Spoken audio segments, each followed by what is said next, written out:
think we're streaming. We are now live. Welcome, everybody. Got Aaron Dotsie on the Hello. line as well. So what do you want to talk about today, Craig? Well, I think you wanted to talk about a case study. So Yeah, I think that's a do good you want idea. to talk about the one that we talked about earlier or something different? Let's do that. Let's talk about the one we talked about earlier. Okay. So there was a company in North Carolina that is a really large medical device manufacturer, and they were looking for somebody to manage their Unix and Linux machines. This was several years ago, probably 10, 15 years ago now.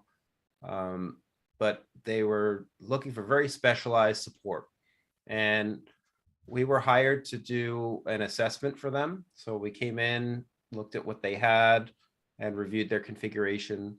And part of our assessment, which we call is our 4 pillars assessment, part of our methodology is to go through everything that they have there, including their backups. And obviously with the headlines and everything that's going on, ransomware is almost sadly common word that everybody knows these days. But it really preys on your backups. Well, I remember sitting in a room with about 12 or 15 other IT folks, because it's a pretty large company. And I asked them, hey, how are your backups? And they said, oh yeah, they're great. And I said, okay, well, show me. So we walked over to their servers. We pulled up their configuration, and I found over 2,000 backup errors. So they were quite embarrassed to learn that they did not have very good backups. Nope. Egg on their face. Yeah, and it was just a bit of a mess. So then what I did was I went through their backups and started helping them to troubleshoot why they were failing, and came up with, now I'll just back up a minute. This particular system was a Sun Microsystems Unix machine. At that time, it was probably about 15, 20 years ago. So it was in total, like in present right now, this thing is ancient. So they just did not have any support for it anymore. They were literally buying parts on eBay. By the way, don't do any of this stuff. Wow. Very bad recipe. So I even know that. Yeah, well, don't do that in technology anyway. So they were buying all these parts and stacking them on the shelves from eBay, just machines, hard drives, everything you can think of. So anyway, I went through the Unix configuration, and I found a way to custom code and write a script. So I wrote a script for them to literally copy their hard drive bit by bit onto another machine. And I gave them that script, and I said, look, do this process, follow this process, and this will make sure that you have a really good backup of this machine. This particular machine for this company was vital. It was a cogwheel. It was responsible for about $250,000, $500,000 worth of medical device manufacturing. And if this thing went down, that whole assembly line would come to a screeching halt. So that's crazy. It was super important to keep this thing alive and supported. And if it fails, we need quick recovery. So that's where that custom script came in. Despite numerous recommendations to get that off of there and use something more modern, they said it was just super expensive to do that. And I get that. I understand that medical companies, as well as manufacturers, they kind of get used to the configuration that they've got there, and it's expensive to move off, but hackers know that too. So right. It's a huge gaping hole, and manufacturing and any kind of industrial, medical widgets, things like that. Those industries are just notorious for having old technology that is connected to the internet, often outdated, not supported anymore, patched. I mean, gosh, I remember the Windows XP days and how Windows XP is no longer supported, but sadly there's still people using Windows XP.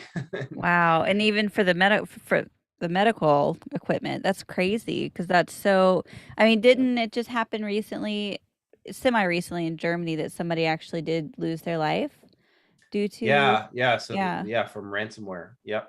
Disruption of their systems, and they didn't have a good response plan, and that's where this stuff really gets real. That's so important. And I know a lot of people unless they're a visionary or a forward thinker, they don't like to pay for things that are proactive, but it's just so much cheaper to pay for proactive measures of security and get things going before really bad stuff happens, like ransomware, for example. Yeah, because you can't really put a price on life, right? And you're literally putting your patients. And the thing is, too, is that hackers know this. They are well aware of this fact. They know that most medical centers have money. Yeah. So that's why hospitals and medical centers are such a huge target. Yep. And that's why companies really need to be doing the assessments, the security risk assessments, the penetration tests, these actions to identify their gaps and their holes, and doing scenarios and drills to find these gaps before the hackers do, so that they're prepared. It's just so vital now.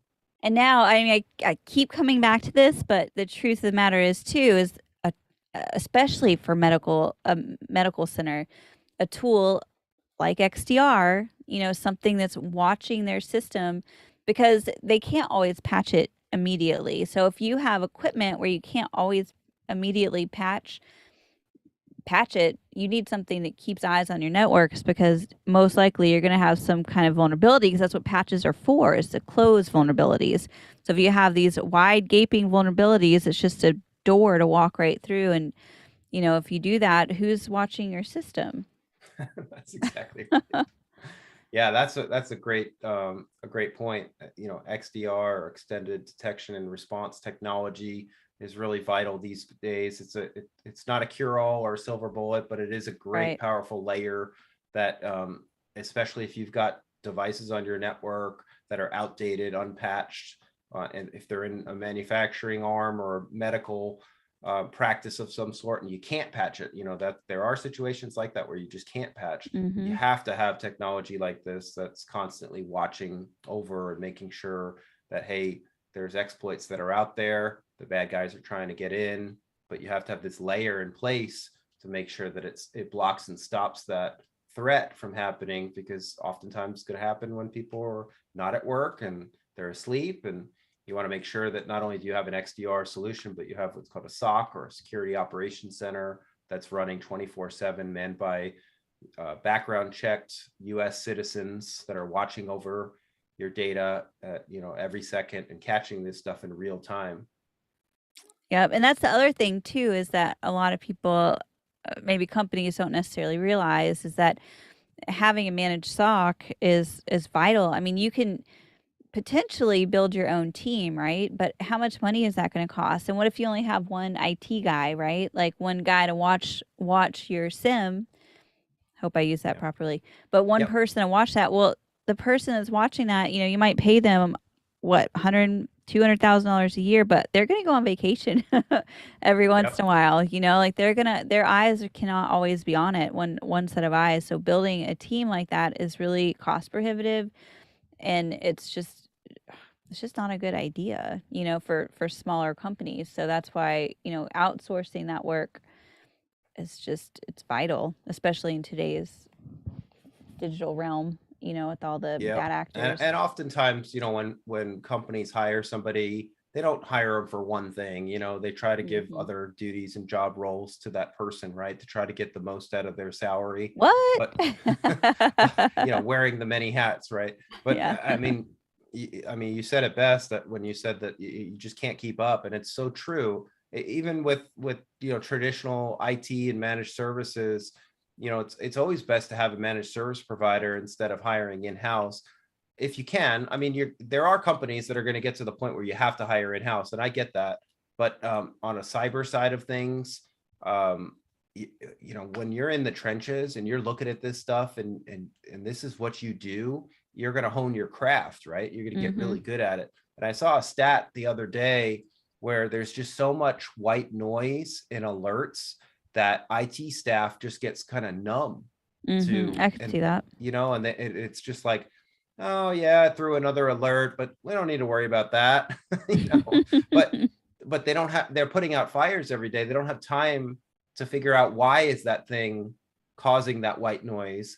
And instead, the faster reaction is just ignore it. But how do you know if it's something that's real or not? you know, so Right. you need experts, outside eyes looking in, that are just in the trenches and watching this stuff all the time, to be able to pick apart and decipher and leverage technology like artificial intelligence or AI to sift and sort and really figure that out for you. Right, exactly. To keep their, they can process patterns faster than we can blink an eye, That's right. especially with these algorithms that are built up for it, And I guess I feel kind of weird because, it's like every single episode we keep mentioning it, and I don't even mean to, but it's just the Yeah. solution keeps popping in my head. I'm like, here's a problem, here's the solution, or at least part of the solution. It's you can't be perfect, you can't patch everything, that even if you do patch everything on time, they don't always catch these vulnerabilities right away, obviously, or they would Right. need patches. So it's so important. Yeah, it really is. And you know, with people working from home, there are XDR solutions at home. I don't think a Mhm. lot of people, it's still fairly new technology, so I don't think a lot of people understand it or know what it is. But like I said, it is a very powerful layer. It's not a substitute. You know, you don't just do that one thing, right? You still need to train your people and test Right. them and have certificates of completion and, you know, go through the drills, like I said, because there's going to be things that are out of scope that thing's not going to do, and that security operations center is not going to be able to watch. But if you're inside a corporate network, or like I said, you have a home sensor that you can leverage, you know, that kind of ties both sides and make sure that your gaps don't get exploited. Exactly. All Do right, you know? well, Actually, I have a question before we wrap up. yeah, Do you sure. know if they ever replace their equipment? the, the place you're Oh, talking about? I think they did get bought out actually by a Ah, larger, the company they were using. They got bought out by a different company that was really large. And I do think that I think what they ended up doing was, I think they went to like Amazon AWS or something like that. So yeah, they eventually did have to, but that was like 10 or 15 years after I helped them. So it oh was kind of, wow. it was That just seems like about as my age, our age, yeah, somewhere yeah, between that. it was a long time ago, and it was just a mind-boggling experience. But yeah, they're very grateful that we were able to write that script for them and save their butt, for sure. Fair enough. Well, thanks for telling us about that, Craig. Yeah, absolutely. All All right, I'm gonna wrap this up, and be sure to tune into our podcast tomorrow at noon. right, bye everyone. Thanks. All right, take care.